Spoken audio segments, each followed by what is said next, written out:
Jotham and Abimelech. Gideon's wives were many, and when he died he left 70 sons.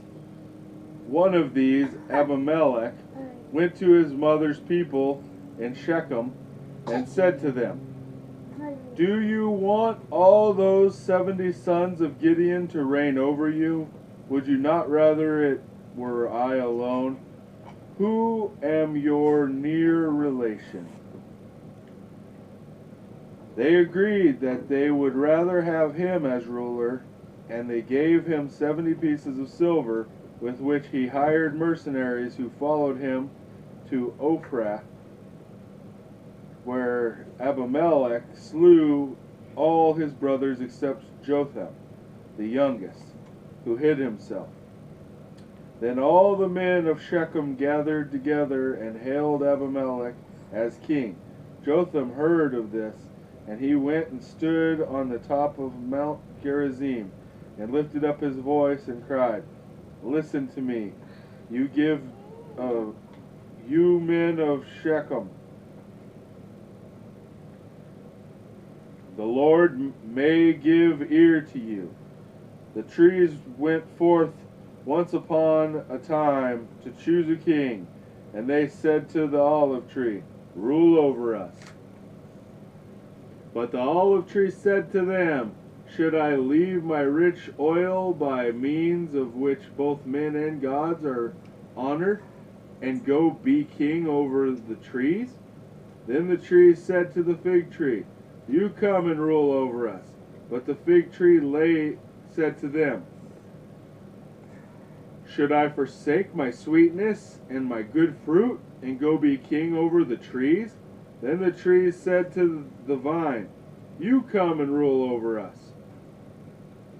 And the vine said to them, 'Should I leave my wine and cheers gods and men, which cheers gods and men, and go to be king over the trees?'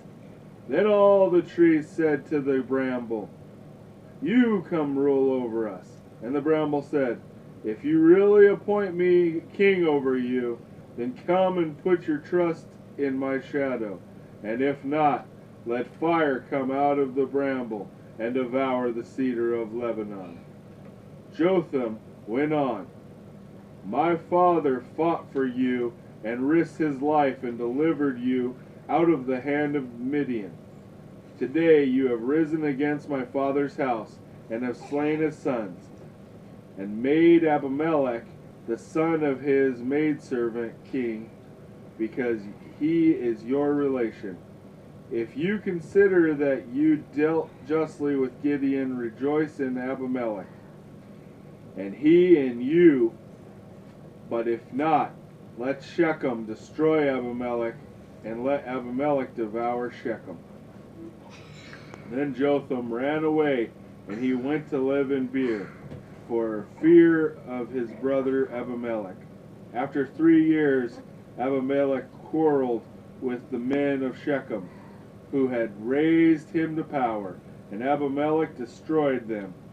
But as he was besieging a tower within the city of Thebez, a woman cast a millstone down on his head. Then Abimelech called his armor-bearer and said to him, "Draw your sword and kill me, so that nobody can say that I was slain by a woman." Thus Jotham's parable fulfilled. Ooh.